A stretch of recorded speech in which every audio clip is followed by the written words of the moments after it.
Hey, everybody. Welcome to the RotoWire Fantasy Football Podcast. It is the weekly rankings podcast. We are brought to you by Circa, by Megasports Pro, and by Chalkboard. Jeff Erickson here, and I'm with Dalton Del Don from The Deep Shot. You can also see his work at The Athletic. Follow him on Twitter, as you already know by now, at Dalton Del Don. Dalton, thank you so much for coming on board today. Thanks for having me, Jeff. It's been too long since we last chatted some football. It's a good week to have me here because your Bengals just knocked me out of Circa Survivor. A couple weeks ago, my solo entry was Arizona, and that was just the most epic loss. It'll never be beat. I thought I'd seen it all. That'll just never be topped. And then I had one shared entry with Tommy, and we settled on your Bungles, and another 15-point lead evaporated in front of my eyes. But I did get my money's worth in Circa, and I know you did as well. You lasted to this week too, right? Were you Falcons? Yep. Yeah, Falcons, and my pivot probably would have been the Bengals, although I thought about the Pats too, but I didn't have the stones to do it because of Myles Garrett. But I knew as I even said at the beginning of the week, this is a very uncomfortable week. I don't love it at all. And then we got the news that Cousins was going to start. I'm like, and I could have probably paid to unfinalize it and change it. But I was like, no, I'm just going to ride with it. And then the Drake London stuff happened after that. Yeah. As soon as he was inactive on Sunday, I'm like, we're screwed. We're totally screwed here.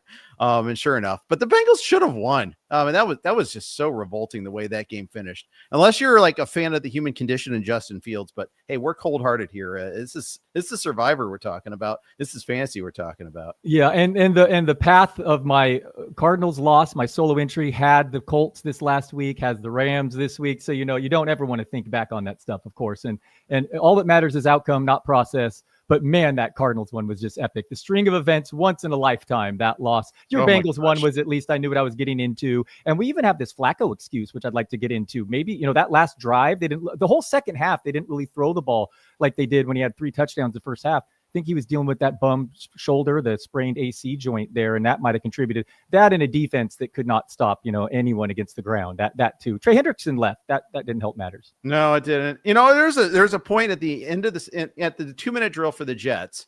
It was Spiro Ditas and Adam Archuleta, and the Jets had the ball. It was 24-10. And they're saying, if the Bengals can get this third down stop here, they'll have time to put more points on the board and really put this out of reach. Even before halftime, like, just don't say that. Can't be good. And of course, they converted the third down. Only got a field goal. Still 24-13 at halftime. Hell, it was 31-16 at the start of the fourth quarter. It was 38-24 later in the fourth quarter. It just there's just no excuse. I mean, yeah, you can blame the offense for not converting on the last 2 drives, but they put up 38 points. They ran the ball like crazy. Everything was going right for most of the day. You can't really blame that, but man, just that. The defense was not just bad, Dalton. It was hellaciously bad. It was like the Jets dialing up whatever you wanted with off-brand wide receivers. Tight, it wasn't even Mason Taylor killing him. It was like the backup tight end Rucker that made a play. It was Tyler Johnson making plays. I mean, what are you going to do? If the defense is that bad, and it's predictably that bad because they did nothing to improve it over the offseason and only been benching veterans. This is what you get, I guess. Don't get me started on Archuleta. He was questioning Aaron Glenn's decision. Props to him, who was aggressive on 4th downs, going for 2 when they were down 8. I'm like, Archuleta, if you had a lot of money on the line or your life on the line, you would think differently because I am rooting for the Bengals and I hate this decision that it's happening, and they got it by, 1/10 of an inch, which is another part, stake. The funny thing is there are more announcers, I think, that are like Greg Olsen that get it. There's certainly more coaches that get it now. There's a few that still don't, but I think the worm has turned. I think the momentum has changed, that this is the sort of thing that's now more commonplace. I know the Bengals did the same thing where they went for 2 against the Packers down 14, made it, and they got to within 6. They were this close to getting a stop against the Packers, couldn't do it. They forced them a field goal, but they had missed that field goal down 6. I was sweating that. By the way, never, ever pick against your own team in Survivor. It worked, but it was miserable. I had no fun at all in that game. I was on the Packers that game too, and that strategy helped me avoid the Rams beating the 49ers on that Thursday night game because I'm a Niner fan. But I will agree with you. Coaches are absolutely getting it. I don't think so outside of Greg Olsen. It seems like to me announcers continuously are old school and just, go the most friendly loss as opposed to actually what will help that team win. But you're totally right about coaches. They're suddenly starting to all get it. Even my Kyle Shanahan's been more aggressive on fourth downs. It's really mostly just Tomlin has been the last. I saw that post by Ben Baldwin about the fourth down thing. He's at his own little data point way at the end. I was like, I kept on looking for Steelers. Like, what's he talking about? Oh, I got to look all the way over there at 0 attempts on fourth down there. It's just a whole different animal there. Absolutely. So funny about that there. Well, let's talk about the Bengals. Let's talk Joe Flacco against the Bears. Flacco didn't practice today. He's got a sprained AC joint. Schefter came out with a report today saying probably won't go or not. No, let me rephrase. He didn't say that. He said that it's at risk of him not playing. Has enough changed with the Bengals, the fact that they can run the ball more, that it won't be as disastrous with Jake Browning if he has to play? You would know more than me, but to me, this is just huge, his availability. And it also sounds like, maybe he won't be 100% if he is. I heard a 50-50 shot last I heard. This is horrible because Flacco just resurrected this Bengals offense. Chase is averaging more fantasy points than he did with Burrow in week 1. I mean, it's crazy. 54 targets over the last 3 weeks, a 306 target pace. You follow the Bengals more than me, so you tell me. I was under the assumption that Browning would he'd throw 3 picks, but it'd still help the fantasy value of those receivers. But that really wasn't the case. The catchable air yards weren't there. And Flacco, who I thought would just be a modest upgrade because of how he looked in Cleveland. And more importantly, I was concerned how he looked in Indy last year and how Daniel Jones has looked so good in the same system. But I was wrong, and Flacco has been making Jamar Chase was back in the conversation as number 1 overall fantasy receiver. But now with Browning, obviously you're still playing these guys, T. Higgins and Chase Brown, because of the bye weeks, and your alternatives probably aren't any better right now in week 9. But man, you're downgrading their projections if it's Browning, and it could be significant. But I'd love to hear your take on this. Yeah, I think for one, they were going with more of a heavy package at times. They're having the extra tight end out there, and I think that's something that is helpful for sure. I think more under center and less shotgun also helps. I think that's part of it. But the other part is Flacco has the arm strength. He can get rid of the ball quickly enough. And I don't know if Browning has that part. But it almost seems like Browning got neutered. Like we saw, 2 years ago, he was passable, right? 2 years ago, when and even in the Jacksonville game, he made the mistakes, but he also made the throws. He just didn't do that against. I threw that a pick 6 against Minnesota. And it seemed like from that point forward, everything changed. He just got scared, and it just got worse and worse over time. And I think that's what they finally kind of threw up their hands. He made some good throws against Detroit, but it was too late in that game too.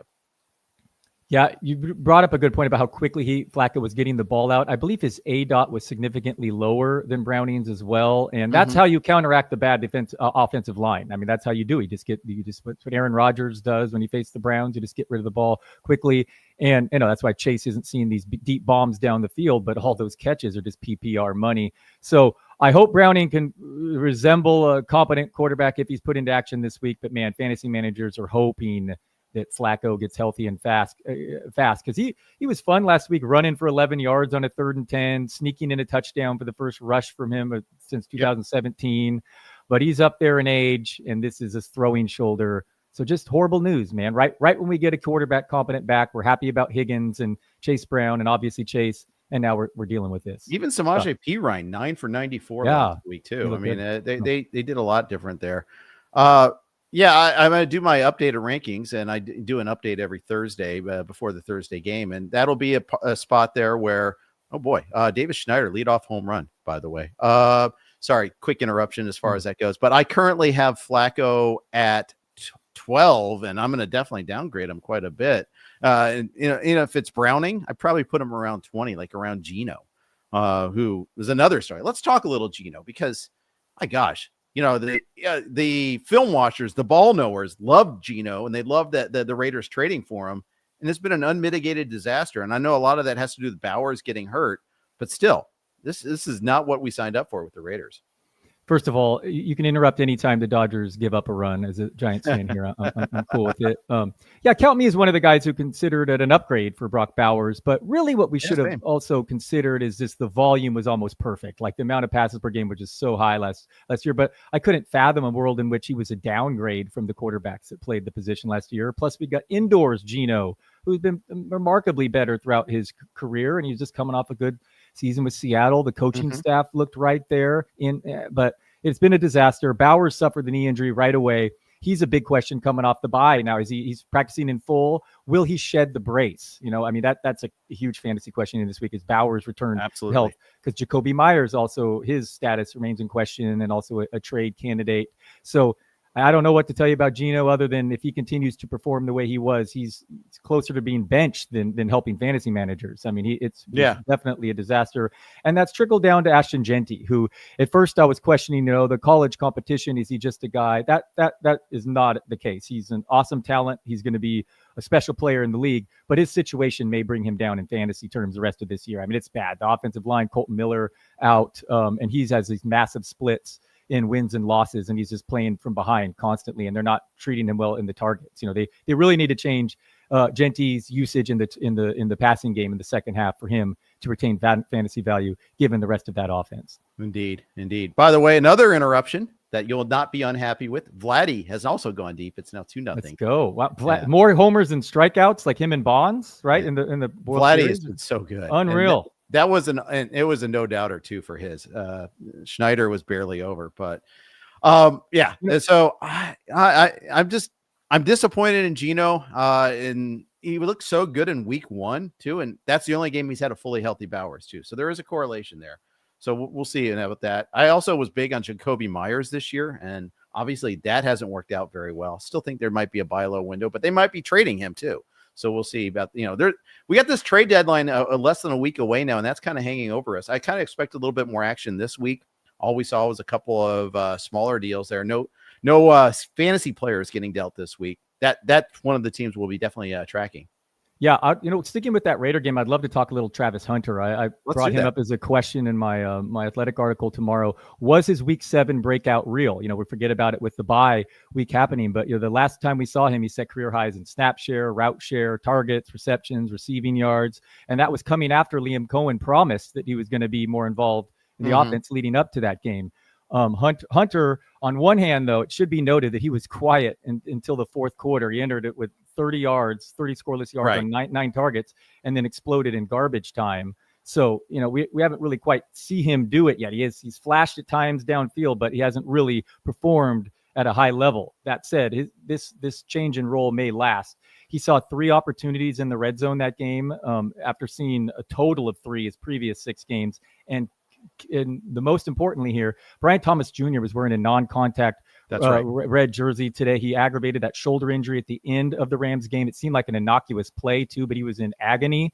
So if BTJ was disappointed all year, he ranks dead last, 83rd among 83 qualified receivers in securing catchable targets this season. I mean, we know that Trevor Lawrence deserves plenty of the blame, but BTJ has just not been the same player. So Hunter, we get that post-rookie bump bye week, bye maybe too. So Hunter to me is very interesting, and he's being treated accordingly in ECR. He's like the wide receiver 26 this week, so the community's buying in. That Thomas news is bad. The red jersey thing. I mean, that is something that's a real disappointment. I had that kind of in my show notes there to talk about that. I'm glad you mentioned it up though, because it's really bad, and it downgrades Hunter. I mean, it downgrades Lawrence, I should say, not Hunter. Downgrades Lawrence too a little bit there. It's just one fewer weapon. I think that's another thing that we kind of have to keep in mind there. I was thinking Lawrence would be a good bye week option. Say if you have Jalen Hurts, you just kind of slide Lawrence in there. But I don't know. You take away a weapon there. Although if you don't have confidence in said weapon going across the middle, maybe you're better off in some ways taking that ambiguity out of it. I don't know. Yeah, his quarterback rating was nearly last I saw when targeting BTJ, but also Hunter before that last outbreak too. He was really just struggling throwing to those guys, and we expected the opposite with Cohen. I thought the screens would be there, the slot work. I just thought this was, upgrade these Jacksonville guys, downgrade the Tampa guys, and it has not been the case. But at least Hunter now, his fantasy arrow is pointing up. He's been a fantasy bust, no question about it. But now I think we could be looking at a wide receiver 2 moving forward, especially if Brian Thomas Jr.'s health is in question.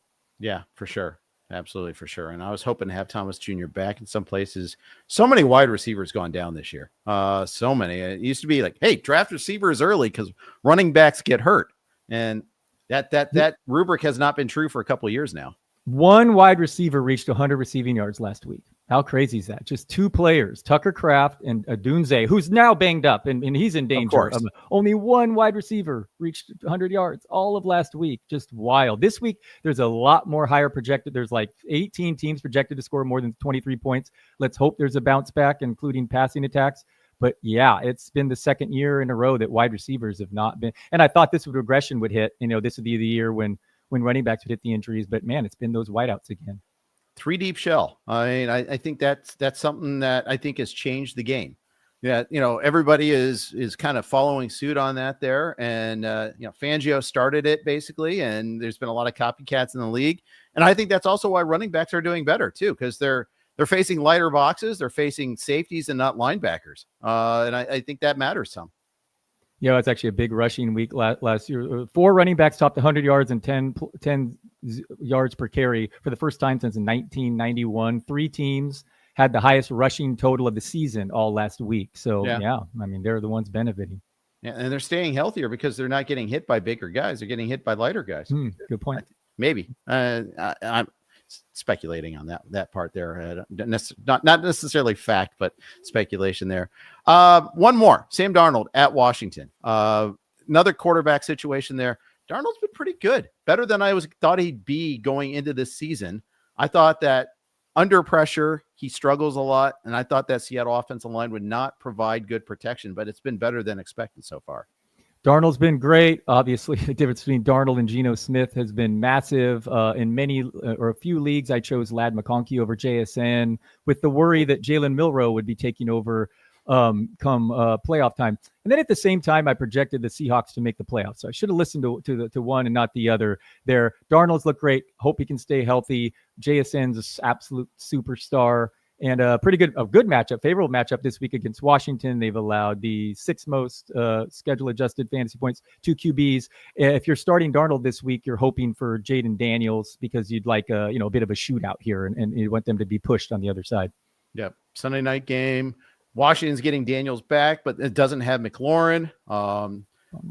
Because we're unfortunately he's already been ruled out again. McLaurin looks so good on a couple of those catches, but now we're already looking at him already being out. He aggravated that quad. I don't know what to make out of Daniels for the rest of this year, for that matter, too.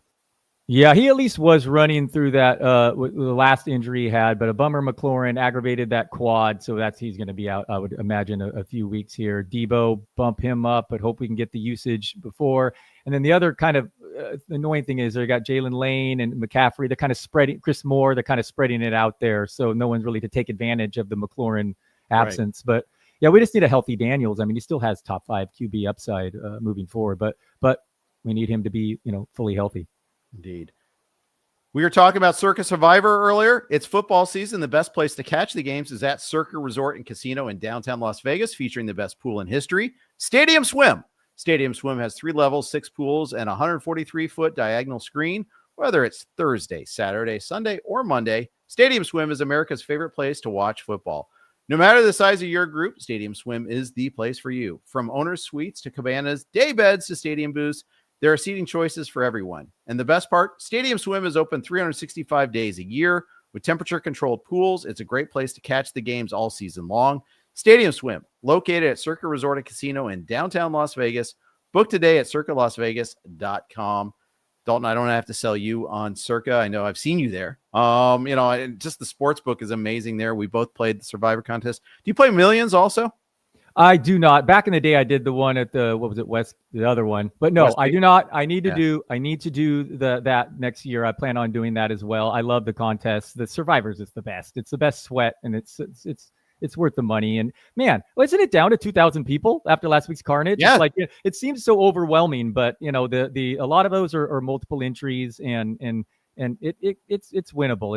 It's a fun thing, and that'll be totally down when you count the Thanksgiving and the Christmas slates upcoming too. Absolutely, and that impacted our choices last week too. Like I was Didn't take Philly as a point of reference because I wanted to make sure I had them available for that Thanksgiving slate. Wasn't even committed to them. I also wanted to keep Baltimore. I wanted to have a couple of options because, things have changed pretty quickly in the NFL, but there you go. Speaking of Baltimore, Derrick Henry got 2 touchdowns last week, but still the yards per carry are pretty small. I know they got Patrick Ricard back.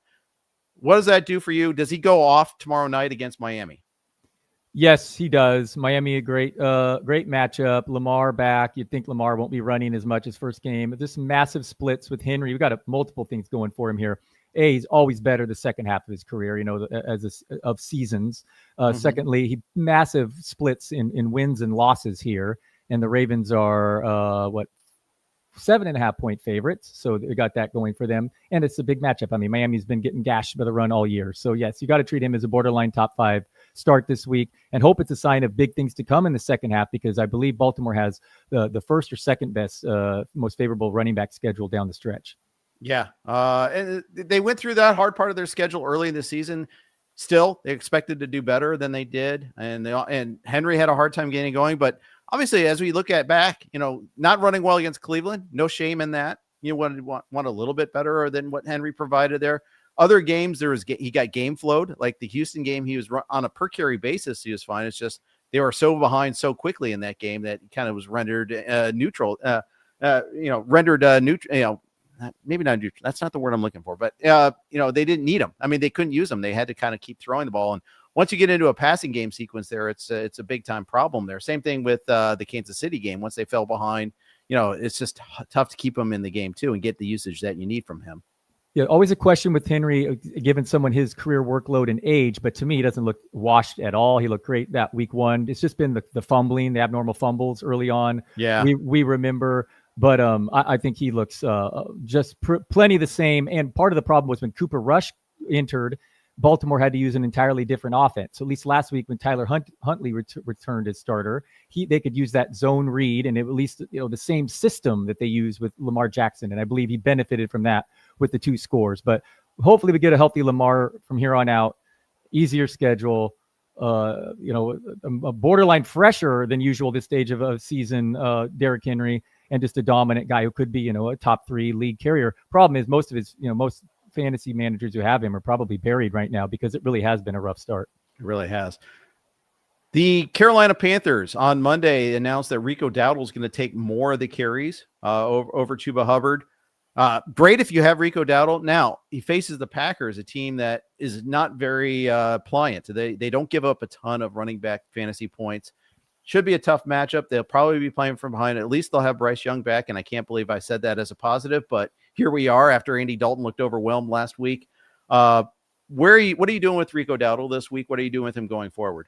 It's been frustrating the last 2 weeks, Dowdle. Last week, he's had a 34% snap share, just 8 of 24 RB carries. But I'm taking Dave Canales at his word here. He's seen the product. That's a bit misleading for one, because they have been rotating series. So it just kind of happened that Hubbard was in a longer series there that resulted in more carries. And everyone who has eyes, or you can look at the box score, knows that Dowdle's been far more productive.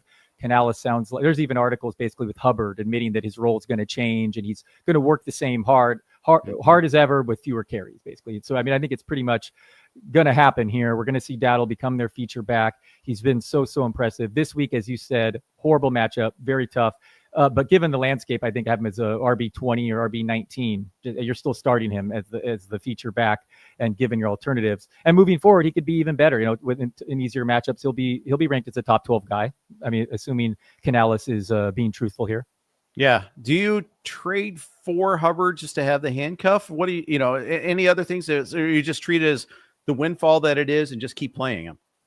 Yeah, if you have Dowdle, I mean, maybe you can ask for Hubbard in a throw-in at this point, but maybe wait for this week and show the other owner that he's fallen off. But yeah, I think you're just happy if you have Dowdle right now, and if you have Hubbard, which I have him in an NFC league that's doing pretty well, did not back him up with Dowdle, and that's going to hurt me all year for sure. I mean, I thought Trevor Etienne had just as good of a chance of stepping up. I mean, Dowdle's been mediocre back for his career, but he looks like a monster this year. I mean, he's been very impressive, and he deserves a chance to get a full workload. Yeah. Did get a little bit of a luck of the draw that the 2 games Chuba missed Miami and Dallas.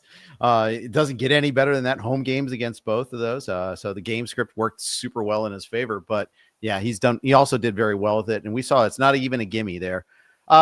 Atlanta really, really struggled without Penix, without Drake London. Bijan couldn't get going. What happens this week at New England, a team that's also been kind of tough against the run? If there's no Penix, is there any hope here for the Atlanta offense? So your Bijan's still ranked as the top 3 guy, but DFS, you're playing Taylor or CMC bouncing back this week for sure. For me, that's a no-brainer. Drake London's a concern here. How healthy is he? He has some really, really bad splits 2 ways here against man coverage, and that's New England's pretty heavy there. And outdoors. Everyone talks about his splits with Mooney, and no doubt Darnell Mooney has taken away some targets, but they've all overlapped with outdoor tougher matchups when London's production's fallen off too. And this dates back to last year too. He's just far more productive in the dome, as is Michael Penix. For sure. So now we're going to have outdoors here in a tougher matchup with Christian Gonzalez going to be on him, man coverage, banged up. So I'm definitely I have, London outside my top 15 receivers right now. Not super excited to play him in DFS, even if he does return. Yeah, same. Even though New England's allowed some big plays to receivers, but it's just, I also know that whatever you would expect with Atlanta, they'll do the opposite. So I'm just trying to it's tough. I mean, if and the problem is in regular fantasy, managed fantasy leagues, Drake London, if you have them, you're playing them. It's hard pressed to see a scenario there where you're going to have 3 better wideouts. But so it goes. To be clear, yes, he's my wide receiver 16. You're playing him absolutely, and maybe New England's awesome run defense. So they're the defense that hasn't allowed a running back reach 50 yards, I believe, this in the first time through 8 weeks. So that will result in more passing. So And like you said, just when you think, we also thought Atlanta was a very good home team, right? And last week they laid an egg. So now they'll come out and ball on the road because football. Exactly. Kareem Hunt going to get a bigger workload with Isaiah Pacheco week to week with his MCL sprain. Pretty decent matchup against Buffalo. How high is he in your rankings? Yeah, so he's the last time I looked, the consensus, he was RB25. He was my RB18. He's going to be DFS chalk this week because the salary came out before the Pacheco injury on Monday night, labeled week to week. So I'm just going to go ahead and assume he's out. And last week, Monday night revealed that Brashard Smith's previous increased usage was purely because of Hunt dealing with that minor knee injury, because he disappeared from the game plan there. But now he'll return to presumably more work with Pacheco out. But Hunt is the guy here. He was the number 3 in expected RB fantasy points last year when Pacheco was out. The real life number 13 fantasy back. Now he may not get the same amount of work, but this season's offense is way better in Kansas City than that version he was playing last year. So we don't need him to be above average real life running back. We just need him catching a few targets and getting that goal line work, which he took back from Pacheco on Monday night. And we're looking at a top 20 back in a matchup with a super high over under. It's going to score a ton of points within. The Bills are a run funnel. Opponents have the 8th highest rush rate against them this season. So wheels up for Hunt. Yeah. Would you take a flyer for a flex spot, bye-week flex spot on Brashard Smith? He will be. Let me see exactly where I have him. Right, right around RB 36 this week. So absolutely, that plays in some leagues for sure, and especially play in some leagues together for sure, like that flex league. Yes, we do. Yes, they'll definitely be a playable player there. One more running back to talk about, Alvin Kamara. It's been very frustrating. Very few carries last week. They haven't involved him in the passing game as they have in previous years. Do we need a trade to resuscitate his value? First of all, what's his name? Shuck. I'm going to mess up his name. Tyler Shuck. Yeah. Yeah. There you go. Okay. So they could be worse. A lot of fantasy communities hoping it's a lateral move. This could be worse. Olave is the wide receiver 20. Shaheed's the wide receiver 40, which is tied with Marvin Harrison Jr. and BTJ. Like, these are totally helpful fantasy assets. I believe, Olave's 3rd in air yards, 2nd in targets. And now we have Shuck, who was a 7-year starter in college. And his completion percentage over expectation was in the 7th percentile when he replaced him last week. It could be ugly and even worse than New Orleans. And they've already announced him to be the starter for the remainder of the year, which makes sense, I guess development, whatever. But we like Kellen Moore because he's helped fantasy in a dire situation and the pace has been high. But I do fear that the quarterback situation here could bury everyone, including, we originally asked about Kamara, who hasn't seen the targets we're accustomed to. And, there's just Taysom Hill stole a goal line score the other day. So it's just a New Orleans team that's going to be routinely projected to score like this week. 15.5 points is their implied team total, the lowest in the NFL. That's obviously a killer for Kamara, who would do wonders if he were traded to Kansas City. Yeah, absolutely. Absolutely. And so I'd like to see that there. I don't think he's dust. I think he just needs to be in a better spot. And yeah, KC would be definitely fit that definition. Can think of a couple other teams where that would be a nice landing spot too, but we'll see if that happens. Usually we see this like this, and it never happens. We never see the obvious trade. Every once in a while you get it, but for the most part, I think, oh yeah, Breece Hall. Ooh, could see him in KC. No, that's probably not going to happen. Yeah, it's the NFL. It's not as fun as the other sports for sure. It's been a little better in recent years, but no, I don't expect it. I get a lot of trade questions about, should I try to trade for Breece Hall before he's traded? I'm like, I would treat that situation as it's very likely he's not traded personally is how I would handle it. Yeah, I also think he's fine on the Jets too, for that matter. Right. I think he's going to have his good weeks and bad leagues. He'll be in that tier of running back, an RB2 basically. We are brought to you by the folks at Megasports Progressive. Elevate your game with the ultimate sports contest, Megasports Progressive. Dive into a world of excitement with 3 progressive jackpots and a chance to win big every week and every month. We are rewarding 1,500 lucky winners, distributing over $50,000 in monthly prizes.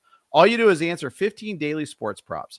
Add up your correct responses for the week's cash prizes and tally the week's totals for huge monthly cash rewards.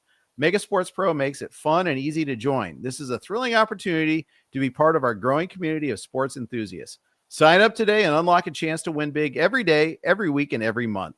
Sign up is free, no commitments, no credit cards. Your first 9 days of play are free.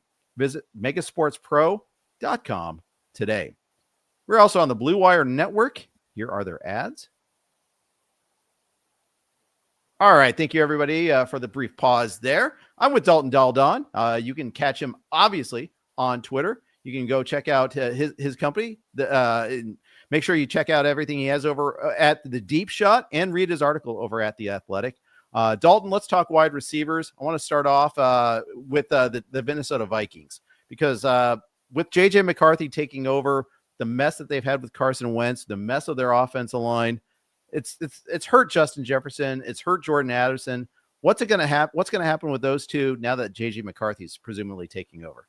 Yeah, this is a big question entering the week. How healthy is he? The fantasy community, was it a soft benching? Doesn't matter, because McCarthy's the guy moving forward. He's supposedly returning to a full practice this week. Their alternative now is undrafted rookie Max Brosmer. So we're really hoping that McCarthy can get it going. So he was okay week 1. He was a disaster in week 2 against a Falcons defense at the time we thought was bad, but they've limited quarterback production all year in hindsight. But no doubt he didn't look great. Kevin O'Connell, though, continuously just puts his quarterback in position to succeed. The last, they were the QB6 over his 3 years in Minnesota entering the year, and those were with, stationary quarterbacks mostly. So there is, potential here given the system and Addison and Jefferson. That said, Wentz was great for Jordan Addison. Addison's been the wide receiver 9 since returning from his suspension. Justin Jefferson's the wide receiver 15 this season, and that's despite Addison missing 3 games. Hawkinson is, I don't know, he might be toast completely, but you don't love this quarterback switch if you're an Addison guy. I mean, he's just been killing it. And Jefferson, I don't know what to say other than I think he's going to not live up to his ADP and going to be more of like a low end wide receiver 1 with McCarthy moving forward. Yeah. A lot of unrest in Vikings Twitter, by the way. Not everybody's in love with KOC anymore. Okay. I think some of the injury setup here has something to do with it a little bit, with the Wentz playing through that injury, the lack of transparency about what's going on with McCarthy. I think there's this whole, there used to be in Kevin O'Connell we trust, and now we saw those first 2 games from McCarthy and they weren't so good. It's 2 to 4 weeks and it ended up being 6 weeks with McCarthy, all that. I think they're obviously they're 3-4 now. They're just, they were used to a certain level of success that they're not having this year. And I know a lot of it's not their fault. The offensive line's been a big mess, especially Darisaw twice this year. But still, I'm kind of concerned about them going forward. Tough schedule that we all knew about. And the reason I'd be mad at O'Connell if I were a Vikings fan is, I guess, just looking at how letting Darnold go and how good he looks. But I believe this was a real high ankle sprain, and Wentz, I don't really know what else he could have done. I mean, if his option was Brosmer, pretty miraculous of Wentz to play through that injury, and it obviously compromised his production too. So, I mean, as a Shanahan guy, I get a fan base being frustrated with hiding injuries, but I still think this guy's an awesome offensive mind, and he's going to put his players in position to succeed, and McCarthy will benefit. Now, let's hope that if it was a real injury, a high ankle sprain, maybe he won't run. And McCarthy's kind of was a secret guy that's going to help you with his legs, if he was the first week and a half too. But so that would be another thing to pay attention to. But if he returns healthy, I mean, I still think this is a guy that a lot of fantasy managers were excited about as a potential top 15 fantasy guy, given the system and the players he's throwing to. But yes, we need to see him actually do it and stay healthy, right? I mean, he was missed all last year, now another injury too. So it's not just the production. Can you avoid another injury while he's out there behind a compromised offensive line? Exactly. Nick Whalen asked me this on air at SiriusXM today. Rest of season, Justin Jefferson or JSN? Oh, JSN for me, easily. Dynasty, Justin Jefferson or JSN? Ooh, that's tough. I'd have to examine their ages and whatnot.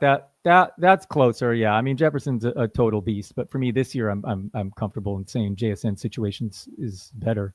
Yeah, I think the dynasty question is really tough, and I think he happens to have Jefferson, and I happen to have JSN, so I think that's why he was kind of floating that idea. It's like, it's definitely interesting. It's not a snap call anymore, that's for sure. 26 and 23. No, that's a fair challenge trade for sure. I would not fault anyone for getting the JSN side there. Rashee Rice, I would rather Justin Jefferson rest of season this year too. The player, Jefferson, in a totally different tier, real life wide receiver, but they're also in different tiers of roles. I mean, and Rice right now is the best role in all of fantasy sports, in football, in all of football for sure. Him and Jamar Chase, are just getting force fed right now. And it's beautiful there. Chase, 19 targets last week. Come on. That's crazy. I mean, keep it going there though, too, at the same time. But Rice has a 45% target rate in the red zone. That's amazing. That is just utterly amazing. He was inches away from 2 more touchdowns too. And he already has what? I know that running play for sure. Yep. Absolutely. Not San Diego. The Los Angeles Chargers. Better you than me. I always do that still. Nope. Quentin Johnston had a big bagel last week. His role has dropped off since the hamstring injury. He just hasn't been the same. Plus, Oronde Gadsden's taken away a lot of the stuff they've been doing. I know the offensive line's not the same, so maybe they need more quick routes, and Johnston's more of that. But what do you do with the Chargers wide receiving core? Is Johnston maybe even a cut in some leagues? I know he's not a start right now. What are you doing with these guys? You nailed it there. A confluence of events have contributed to QJ's drop here. Maybe certainly the injury to the offensive line, the team's needing to be shorter passing, and that's benefited for sure McConkey and the everyone's favorite breakout tight end, Gadsden. Yeah.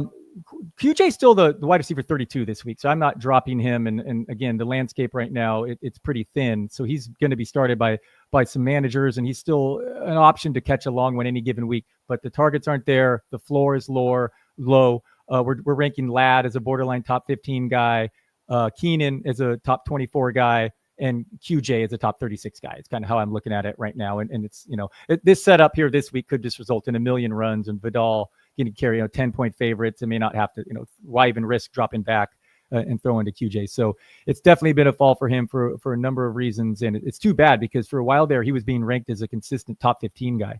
Yeah. Meanwhile, Keenan Allen's snap share has dropped quite a bit too. They've been working in, it's now 4 receivers in the mix. So it's one of the offshoots is they've been working in Trey Harris a little bit more often. So Allen still seems like he gets red zone targets. So maybe that's enough to cover it there, but he's definitely not on the field as much as he was early this season. Absolutely not. And the touchdowns have dried up 3 of the first 3 weeks and 1 since. Not a big yardage guy. He's only reached 70 yards in 1 game this season. I do believe the targets will be there when he's on the field. So it's okay, a guy like that to be way up there in routes. But yes, he's dropped off as well. And this team will eventually get Hampton back. They're not throwing with the high pass rate over expectation like they did in the beginning of the year. They opened up just firing it away. And that's just out of necessity with the offensive line injuries gone away. So, you're right. Keenan's fallen back and QJ's fallen back. And it's been to the benefit of Ladd, which is, people like because he's such a disappointment in the first month.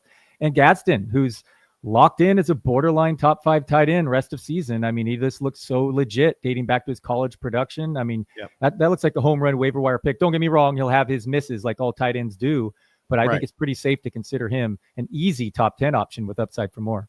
I agree. Not good enough to start, too good to cut. That's like the definition of hell in fantasy. It's also Jameson Williams. What are you doing with him? Yeah, I don't know. You're just frustrated. I somewhat bought into the hype. Certainly thought he would have a leap, a growth year this year, not a step back with the new offensive coordinator. I thought he'd be used a little differently. The target share just hasn't been there. You're just hoping for a long touchdown once every 2 or 3 weeks, basically. I mean, the quintessential better and best ball player, unfortunately. This week could be that week at home against Minnesota. They're always projected to score high, so it's tough to bench him. He's almost always just settling in as a low-end wide receiver 3, which is, it's a shame because the expectations were much higher. Indeed. Christian Watson got 4 catches, including 1 deep ball, 84 yards last week against the Steelers. I know that volume is a problem with the Packers. Were you going after him in waiver wires this week? Yeah, especially NFFC leagues with very few options available. You might as well take his upside. It's frustrating. Green Bay, they rotate their receivers. Jayden Reed will return eventually, but my guy Wicks has not emerged, and neither has Golden, the rookie. So Watson could take that role, and Love is the YPA is impressive. So absolutely, he's a guy in any competitive or deeper leagues he should be rostered. I want to bring up the Denver situation to you, Jeff, because you look at these. Cortland Sutton ranked 22nd in consensus ranks, and Franklin's down to like 40. What is he this week? 43 in consensus ranks. I mean, I'm not even sure who the number 1 receiver is. Since week 1, Cortland Sutton has been fantasy's wide receiver 27. Franklin has been wide receiver 29. Franklin's seen more targets in 5 of 8 games. Yes, Sutton still has a higher first read target share, but Franklin has a better target per route run and twice as many red zone targets. I mean, so this is an interesting situation here where I think their ranks should be much closer than this wide gap here. Literally, the next player on my list to ask about was Troy Franklin. So that's so funny. I think you're generally right. I think it's also a tough week for Troy Franklin against Houston. In fact, I think it's going to be a really tough week for Bo Nix. We've had fantasy goodness the last 2 weeks, although really 2 weeks ago was one good quarter. It just happened to be an epic quarter with 2 rushing touchdowns and 2 passing touchdowns. He was pretty miserable before that. But last week it was kind of like name your score, which was nice. It's going to be a lot harder. I think Houston is a top 5 defense, especially in Houston. I think it's going to be really tough sledding for the Broncos this week. Oh, it's a fantastic point. They go from facing arguably the league's softest pass defense in Dallas last week to arguably the toughest in Houston. So I'm not saying to start Franklin this week. Absolutely keep expectations in check. But one other note on him. He's converted just 26% of his air yards into actual yards. That's the 5th worst. So he's due for some positive regression as well. I just think Sutton and Franklin are much closer values the rest of season than the market suggests, having that wide of a gap there. Probably closer than I suggest as well. It's worth pointing out for sure. I have like a 15 pick gap between the two. It's probably closer than I'm giving it credit for, which is interesting because at one point I thought it was going to be Marvin Mims as the number 2, and that hasn't been the case. Now he's concussed too. So we have another reason why it's not going to be that way. But, they drafted Pat Bryant, traded up for it to do so too. And yet that hasn't really been a big factor there. Neither is Evan Ingram for that matter. I thought Evan Ingram would have a bigger role than he does. Yeah, the Joker role. Yeah. Joker. Yes. Yeah. And I also thought RJ Harvey would have a bigger role. I have a lot of him. And boy, that was a mirage last week. Those 3 touchdowns came with just 8 touches. I mean, you like to see the 40-yard explosive run and the wildcat work at the goal line, but he's 24% route share that matched his season high. I wouldn't go chasing last week's stats. And this is a Harvey guy who I hope I'm wrong and he becomes more work, but J.K. Dobbins is locked in as that main back there. And Harvey just, last week was an outbreak on most fantasy benches. And now I wouldn't turn to him in this much tougher matchup. Harvey's had 2 big games, and he's probably on the bench for both of them. The Bengals game and then last week. Maybe last week not so much because there were 6 teams on bye, where in many cases you were thrilled to have RJ Harvey available for you there. I have a really competitive primetime team that is a really weak at second running back, and I started Brashard Smith over him like a dummy. Oh, ouch. No. Yeah. That happens, though. It happens all the time there when you get that way. And Of course, it's easy to say in the retrospect game there that, of course, it's that way. But Rashard Smith was ascendant, and it turns out that was only ascendant because Kareem Hunt was banged up, exactly, and not because of a real role change. Yeah, that would fail both ways. Yep, exactly. We are brought to you also by the good folks at Chalkboard. Cash in on your NFL picks this season with Chalkboard. Simply choose more or less on your favorite player stats to win up to 5,000 times your money. For a limited time only, new players receive a free pick and 100% deposit match. See why over 1 million fans have already locked in with Chalkboard to turn their sports knowledge into cold, hard cash. Whether you're locking in the perfect slip with alternate lines, using the cash out feature to take your money and run, or hammering the daily promos, today is your chance to win up to $40,000 on a single entry. Stop sitting on the sidelines. Get into the game with Chalkboard Fantasy Sports. Now available in 30-plus states. Download Chalkboard today and use promo code ROTONFL. That's ROTO NFL to claim your free pick and 100% deposit match now. With Dalton Del Don from The Deep Shot, you can also see him at The Athletic and, of course, on Twitter at Dalton Del Don. Dalton, let's talk tight ends here. Last position to hit up here. Starting off with weekly spot, start your tight end against the Bengals, especially in this case, if Colston Loveland is the lone healthy tight end against, and Cole Kmet has to miss another game. How high would Loveland be on your rankings if we know there's no Kmet? I have him as my tight end 12 right now, but there's some pretty, that's right there, and with some strong options above him there. So he's startable for sure. Hopefully Burrow plays, and that turns into a shootout, a high over/under in that game. But yeah, we got the post-rookie bump by. Didn't quite come as we had hoped, but now with Kmet, and Odunze banged up. Are there multiple receivers and DJ Moore? Like right when before we became on air, is hurt. Yeah, so I might be moving him up even higher. Burton also is concussed. Concussed, yes. So I might be moving him even higher. I mean, now that sounds like he could be moving up into 7-8 territory come kickoff there if those injuries and that matchup, because you said it. Yeah, Cincinnati's been a sieve against the tight end. Yeah, absolutely. So worth pointing out, 10 touchdowns allowed by the Bengals against opposing tight ends this year. Guess I'm really not going on a limb by saying to start him here, but Breece Hall threw one to a tight end last week. Yes, he did. Yes, he did. And it was the most transparent, obvious running back throw. He took forever to get rid of it. The defender never turned his head to try to defend against it. It was like playing top step against a child. It was so bad. It was so frustrating on that one there. Zach Ertz, he's looked rough. He's drops the last couple of weeks. A bad one against the Chiefs late. It probably didn't matter. They're already down 28-7 that time. Dropped to 3rd and 9. I yelled at the TV because they punted after that with 7 minutes left. I don't see how you think you're going to get the ball back 3 times. When did Dan Quinn become a surrender punter? I just don't understand. Yeah, me neither. Ertz I have behind Theo Johnson this week. My tight end 14, so a borderline sit. Theo Johnson, he's out there with Bellinger injured and no one else to throw to. And my Niners totally banged up. That game absolutely could feature more plays and points, and people are realizing. And no Cam, I mean, they're going to have to turn to more Theo. I like Theo Johnson as a borderline top 12 fantasy tight end. The Niners typically defend tight ends pretty well because of Fred Warner, and he's out for the season, and they're just completely ruined by injuries. You see that report coming out because they're next to some EMF station right where they practice next to in Santa Clara. They're blaming that, but whatever the reason, their injuries are ruin this defense, and the Giants will be able to move the ball. Yeah, they will. They will, but I also think that they've got their own issues though too. Obviously, no Scatabo, so that's going to be a lot different there. Can Tracy handle the load? My favorite one of my favorite plays of the week is the under 48 in this game. I think the Niners have consistently been an under team this year, and I think that continues this week.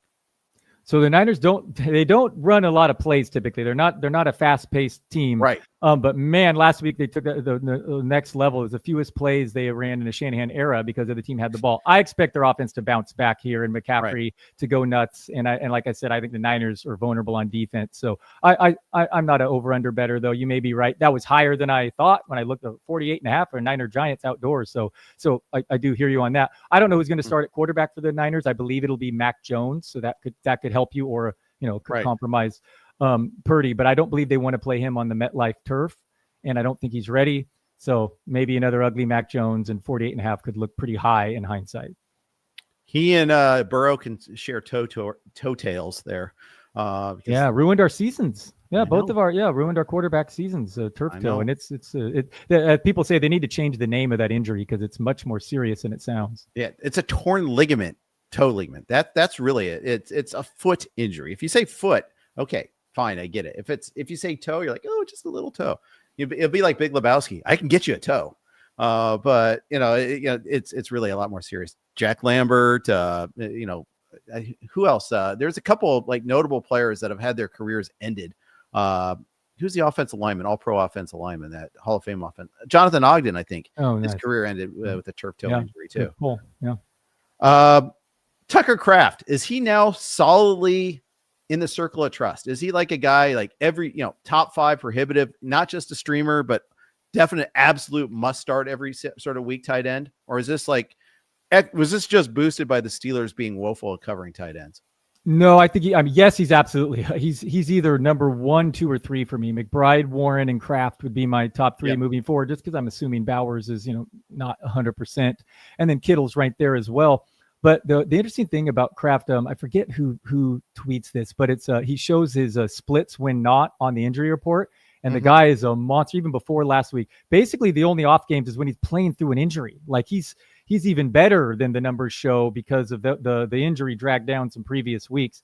He's really, really, really good, and no receivers stepped up there in Green Bay. Again, you'll have some down weeks like all tight ends, but you'll get bigger spike weeks, even bigger than McBride, just given that offense and the explosion possibilities. And the same can be said for Warren. Warren's the more consistent PPR guy, but he's probably not going to have the 2 touchdown explosion like you can get from Kraft. So Kraft was the best tight end pick this year easily. He was going after around 10, 11 in NFFC. And I actually finally was saying this, so that one of my picks I regret the most is Tyler Warren, because the 2, believe me, I got a lot wrong, but the 2 tight ends I liked were Tyler Warren and Kraft. And I have a lot of Warren, and that cost me a 7th round pick. And I don't have a lot of Kraft, even though I loved him because, I already had the tight end. And frankly, Kraft was the answer. Yeah, I have some of both, but not enough. I also have a lot of Ferguson, which was great until last week, and I don't really regret that. Ferguson's been beautiful because he also cost like a 10th round pick, 11th round pick, so that's been fun. You're right. Yeah, so that's been fun. Dalton, you're awesome. It's so great to have you on. Great to connect with you as always. Again, one last time, tell everybody where you are and what they can find at the Deep Shot. Yeah, come over to the Deep Shot. I do an exhaustive game recaps up every Sunday night right after the games. Andy Barron's a far better writer than me, does a terrific waiver wire column, among other things. We have our weekly rankings. I do rest of season ranks. Weekly ranks I should hype. This week I actually finished first in the Fantasy Pros competition. So fade me this week. You should have tailed me last week. Definitely fade me this week. I'm due to regress. But the ranks and all the goodies are there. And we have a nice Discord too with the community there, with the Chris Harris football people there, and it's a nice community that answer any questions and all that stuff. So check us out at the Deep Shot, and appreciate you for having me, Jeff. Always fun talking football. It's been too long, and yeah, man, good times, and let's hope Flacco recovers. Yes, indeed. All right. Good luck in your week 9. Thanks for tuning in. We got John and Mario tomorrow on the RotoWire podcast /live stream. Take care.